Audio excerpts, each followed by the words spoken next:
सबसे प्रसन्न करना प्रभु मैं किसी योग्य नहीं।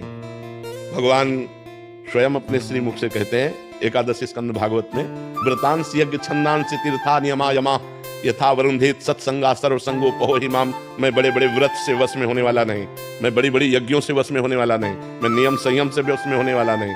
अगर मैं वश में होता हूं तो साधु संग से होता हूं। तो साधु संग क्या? भगवान की शरण। हे नाथ मैं जैसा हूं आपका हूं। यही भगवान को प्रसन्न करने का सबसे श्रेष्ठ उपाय है, क्योंकि हमारे पास और कुछ नहीं है। जैसे हम कहते हैं भगवान को भोग लगाए, यार वो पूरी सृष्टि को पवाता है, हम उसको क्या भोग लगाएं।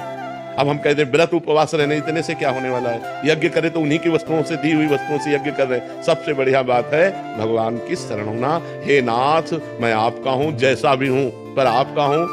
हमें ये दावा नहीं है कि मैं आपके लायक हूं, पर नाथ जैसा हूं आपका हूं। प्रभु मैं आपकी शरण में हूं। सबसे बढ़िया बात है कोटि विप्र बदला गए जाहू, सब पॉजिटिव हो जाए। हम जो कह रहे हैं नाम कीर्तन करो पहले।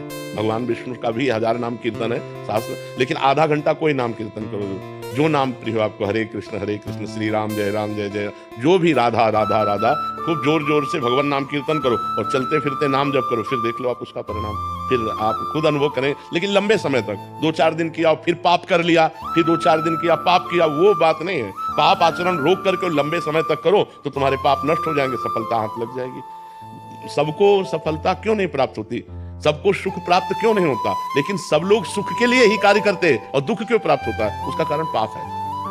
हम पाप कर्म वर्तमान में भी करते हैं और जो भूत में पाप कर्म किए हैं वो परिणाम में आ रहे हैं, इसलिए हम असफल हो रहे हैं, दुखी हो रहे हैं, चिंतित हो रहे हैं। नाम जप करो, बहुत आनंद प्राप्त होगा, बहुत आनंद। हम कह रहे हैं लोक परलोक के सब सुख आपको प्राप्त हो जाएंगे। आप डट के नाम जप तो करो। जैसे लोग कहते हैं कि नाम जप करने से क्या खाना मिल जाएगा, तुम खाना की बात क्या करते हो? अगर भगवान का नाम जप करो तो लोक परलोक सब जगह सुख प्राप्त होता है। जहां पाप नष्ट हुए तो सुख ही सुख घेर लेता है। और अगर भाई पाप कर्म करोगे तो पुण्य के प्रताप से ये मिल जरूर सकता है, लेकिन तुम्हारा नाश हो जाएगा। अंत में तुम्हारा नाश हो जाएगा, अंत में तुम जीरो पे होगे, कुछ तुम्हारे पास नहीं होगा। अगर नाम जप कर रहे हो, आज दुखी हो, चिंता मत करो, कल सुखी हो जाओ। हमको भोजन तक नहीं मिले 8-8 दिन, तो आज हम आपको प्रमाण दे रहे हैं कि हम गाड़ी पे चल रहे हैं, तो कल हमको भोजन नहीं मिला। सर्दी में ओढ़ने के लिए कंबल नहीं था, बोरा ओढ़ते थे, टाट ना जिसमें गेहूं का आटा भरा जाता है, वो बोरा ओढ़कर सर्दी पार करते थे। और आज हम आपको क्या बताएं, जब आप समझ लो यही है तो क्या व्यवस्था नहीं होगी। हर व्यवस्था है, राजा बाबू की तरह भगवान रख रहे हैं। तो कल जो था वो जो दुख में था उसमें हम धर्म को नहीं त्यागा, बड़ी कठिनाई से आगे बढ़ते रहे। तो आज वो बात आ गई जो लौकिक और पारलौकिक, ये तो सांसारिक सुख है, लेकिन भागवतिक सुख हम तुम्हें बता भी नहीं सकते कि कितना भगवान हमें आनंद देते हैं। इसलिए नाम जप करो, चिंता न करो, सफलता चरण चूमेगी यदि भगवान की शरण में हो और भगवान के आश्रित हो।